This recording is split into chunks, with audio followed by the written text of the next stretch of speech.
this is Ander, your personal trainer. Imagine you're at your high school reunion. You haven't seen these people in a decade.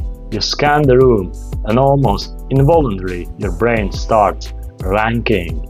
You see the old friend in the tailored suit talking about a recent merger. Click, your brain hits a button. Successful. You see the friend with the photos of the glass-walled house. Click, winner. Then you see the friend who spent 10 years traveling, working odd jobs and writing poetry that never sold. Click, struggling. The pivot. We aren't shallow people for doing this, we've just been handed a measuring stick since the day we were born. And that stick only has one set of markings on it: dollars, pounds, euros and cents. Somewhere along the way, society performed a magic trick. It took the big, messy, beautiful idea, a life well lived, and swapped it for a much thinner one, a life well funded. We did this because money is easy to see. I cannot look at you and know if you are loved or if you woke up excited today, but I can see your car, your house. We started using money as a shorthand for work because we got too busy to look for the real thing. The trap, we call it, the once I have a trap, once I hit 6 figures, I made it. But the problem with using money as your metric is that the horizon always moves. You're a runner on a treadmill with no off switch.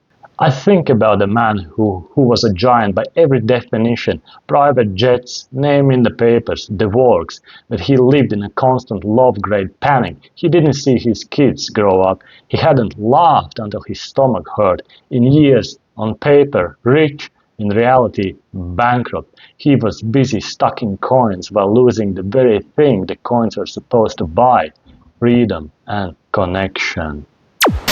Let's take this example. The Ferrari versus the bicycle.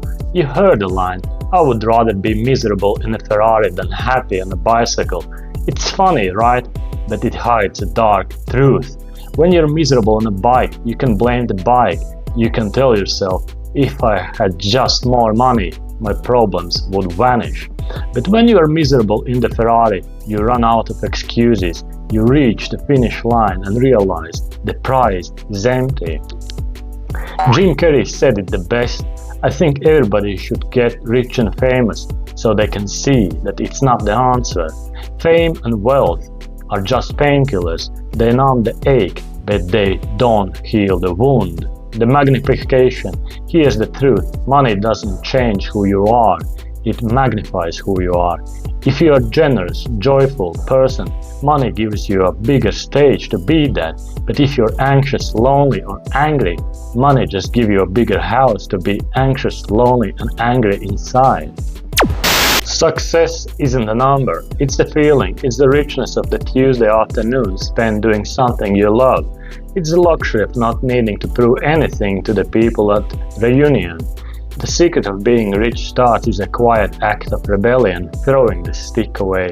Stop trying to build a bigger house. Start making sure the person living inside the house actually likes being there. We often optimize our lives from the big moments, vacations, promotions, or buying a car, but your life is mostly made of Tuesdays. Look at your calendar for the last 2 weeks. If you didn't have at least 1 hour where you were doing something purely for the joy of it, that means you are living in a deficit. What you can do: schedule a non-productive hour, read a book, walk without a podcast, or tinker with a hobby that you're actually bad at. Reclaim your time from the hustle. If you find yourself constantly reaching for that measuring stick, it's usually because you are looking at someone else's highlight reel. Notice that physical sensation in your chest when you scroll through social media. If a certain account makes you feel less than you are or triggers that ranking brain, just switch it off. Replace 10 minutes of a comparison scrolling with 10 minutes of connection. For example, send a text to a friend telling them something you appreciate about them. You will find that being a provider of value to your friends makes you feel wealthier than being a consumer of envy. Instead of asking how how can I make more money to buy X? Ask what I'm hoping X will make me feel. If you want a luxury car because you want to feel respected, try practicing internal respect first. Set a small goal and keep it. When you keep promises to yourself, you build a sense of worth that a car cannot give you and that a car cannot take away. Thank you, my friends, for watching. This is one of my topics which I'm going to cover in the book I'm writing now. Hopefully it's gonna help you, and trust me, you will feel richer. Thanks again for watching, and peace be with you.